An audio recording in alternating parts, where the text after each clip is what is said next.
The wolf stole her scarf twice. Then the Alpha King returned it with a smile. Nadia Serova was not the kind of woman who believed in signs.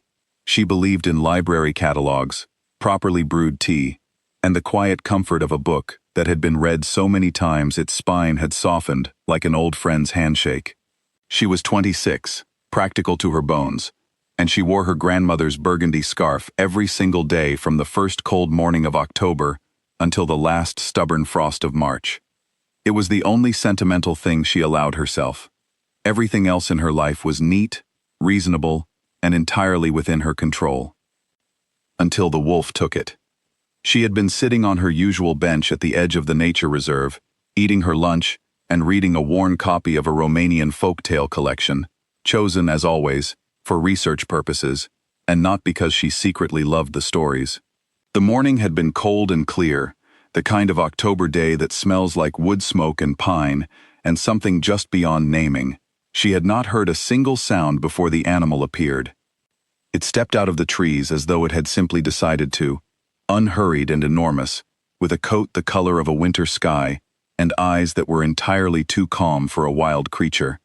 Nadia had frozen mid-bite. She had lived near this reserve her whole life. She had heard the stories. She had never actually seen one this close. The wolf looked at her for a long moment, then, in a single smooth movement that she would spend the next several weeks replaying, it leaned forward, caught the trailing end of her scarf in its teeth, and pulled it clean from her neck. No aggression, no growl. It simply took the scarf, turned around, and walked back into the trees. She sat completely still for 10 seconds. Then she stood up and said, to no one in particular, "That was my grandmother's scarf." The trees said nothing. She reported the incident to the wildlife office that same afternoon. The young ranger named Dmitri, who took her statement, pressed his lips together very tightly for the entirety of her account. He did not laugh out loud, which she appreciated, though it was clearly a near thing. He told her that the alpha of the local pack was known for unusual behavior near the town's edge, that no one had ever been harmed, and that wolves, as a rule, did not steal scarves with what she had described as deliberate calm. "He seemed calm," she said firmly. Dmitri pressed his lips together again. "I'll note that in the file." She posted about the incident in the town's nature enthusiasts group online. The post received 43 comments within an hour. Most were curious. Several were amused. One, from an elderly woman named Mrs. Aldea, who had lived in the valley for 70 years, read simply, "He takes things. He always gives them back." Nadia found this deeply unhelpful. She went to the library, her library, the one where she worked, surrounded by 6,000 books and a single temperamental radiator, and pulled every documented record of the local wolf pack she could find. 40 years of field notes, wildlife surveys, conservation reports. The pack had been led by a succession of unusually large alphas.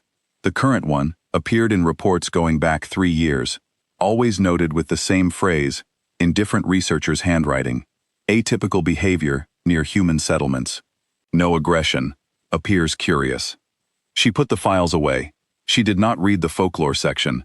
She absolutely did not check out the book on wolf behavior and animal cognition. She checked it out for professional reasons. 3 weeks later, Alexei Volkov arrived in town. He came through the library door on a Thursday morning, carrying a canvas bag and the quiet confidence of someone who had never once been uncertain about where he was going. He was tall and unhurried, with the kind of face that was not immediately remarkable, but became more interesting the longer you looked at it. He needed access to historical land use maps, he explained. He was a wildlife biologist, sent by a conservation organization to study the reserve's alpha wolf, whose increased appearances near town had prompted a routine behavioral assessment. Nadia helped him find the maps. She was professional and efficient, and did not ask unnecessary questions. He thanked her. Then he paused near the door and said, "I heard about the scarf." She looked up from her desk. "The whole town knows about the scarf. He doesn't usually take things from people," Alexei said. Not with surprise in his voice, more like he was saying something he already knew, out loud, simply to share it. "He watches, mostly. You must have caught his attention." She held his gaze for a moment. There was something in the way he said not it, the way most people said it, that she noticed, and then set aside. "Please return the maps by Thursday," she said. He smiled and left. He came back on Monday. He had a question about land use records from 1987. He came back Wednesday with a follow-up question about the same records, which she suspected he could have simply telephoned about. He came back Friday with no particular question at all, and ended up sitting in the reading corner for 2 hours, and when she looked up from her cataloging, she found him watching her the same way the wolf had, not intrusively, just steadily, as though he had all the time in the world. "You're not actually reading that," she said. "No," he agreed, "but I like the quiet." She was going to tell him that the library's quiet was for patrons who were using the library. She did not say this. She was not entirely sure why. He began visiting regularly, always with a research-related reason, always with that same easy, unhurried presence that she found, despite her best efforts, genuinely restful. He listened to her the way very few people listened, fully, without thinking about what he was going to say next. When she mentioned her grandmother, he asked a real question, not a polite one. When she talked about the folklore collection, he talked back, and his knowledge was oddly personal, as though he had grown up with the same stories rather than studied them. She noticed other things too, catalogued in the same orderly way she catalogued everything. He appeared at the library within minutes of her thinking, just thinking, not calling, not texting, that she wished she had someone to talk to. He knew the reserve's trails without a map. He referred to the alpha's habits in a way that was far too specific, far too intimate, and once, just once, used the word I, and then stopped and said he, instead, with such smoothness that she might have imagined it. She did not imagine things. She was a librarian. She believed in evidence. She spent 2 evenings reading about lycanthropy in European folklore, the kind of old accounts that lived in handwritten journals no one had digitized, for professional reasons. In late November, she acquired a replacement scarf. It was not her grandmother's, but it was warm, and she refused to stop visiting the bench out of pure stubbornness.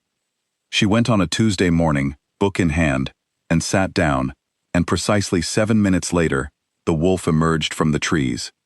It approached without hesitation. It looked at her with those pale, specific eyes. Then it took the second scarf in the same smooth, unhurried way, caught the end, pulled, turned, and was gone, before she could do anything except stand up and say, louder than the first time, "That was a perfectly good scarf." A sound came from her left. She turned. Alexei was standing 20 feet away among the trees, hands in his coat pockets, watching her with an expression she had not seen on him before. Not the quiet, careful look he usually wore, something softer than that. Something that looked, very much, like a person who had been trying not to smile for a long time, and had recently given up. She stared at him. He looked back at her. The trees were very still. "He doesn't usually come back this fast," Alexei said finally. "You were watching," she said. "I do field work in the area. You were watching me." He said nothing. He did not look away. She picked up her book from the bench. Her heart was doing something she chose not to examine closely. "I want my scarves back," she said, and walked home. 3 days later, there was a small wooden box on the bench. She almost missed it. It was plain and unpolished, set neatly on the seat, as though placed there with some care. Inside, folded, were both scarves. The burgundy one, the replacement, no note. She sat down slowly. She held both scarves in her lap and looked at the tree line for a long time. Then she heard footsteps on the path, unhurried and familiar. Alexei stopped a few feet away. He was not pretending to be there for research. He was simply there, watching her, with that quiet expression she had catalogued so many times, and this time, there was something open in it that had not been there before. He was not hiding anything. He was just waiting. "The old woman in the Facebook group," Nadia said carefully, "said you always give things back." Something moved across his face. "She's known the pack a long time." She said he, Nadia said. "Everyone says he. You always say he." He was quiet for a moment. The reserve was silent around them. No birds, no wind, only the particular hush that Nadia had noticed always seemed to settle when he was nearby. "Why did you take them?" she asked. He looked at her for a long moment, not evasively, like he was choosing his words because they mattered, not because he was afraid. "I wanted a reason to return them," he said. She looked down at the scarves in her hands. The burgundy one was soft and slightly faded, smelled faintly like cedar from her grandmother's closet, worn thin at the edges from years of being loved. She ran her thumb over it. "That," she said slowly, "is possibly the strangest way anyone has ever tried to introduce himself." "I know," he said. "I'm sorry about the second one." "You're not, though." A pause. "No," he admitted. "Not entirely." She looked up at him. He was standing in the pale winter light with his hands in his pockets, and an expression on his face that was as close to nervous as she had ever seen him get, which was not very close at all, but close enough to be real. Nadia was not a woman who leaped. She was a woman who read the whole book before deciding if she loved it. She had been reading this one, she realized, since a Thursday morning in October, when a tall man with a canvas bag had walked through her library door and asked for historical land use maps. She stood up from the bench and wrapped her grandmother's scarf around her neck. "I have questions," she said. "I know," he said. "Many questions." "I expected that." She looked at him for another moment. The reserve was still and quiet and waiting. "Come on," she said, and started down the path back toward town. He walked beside her, close enough that their arms almost touched, and did not fill the silence with anything unnecessary.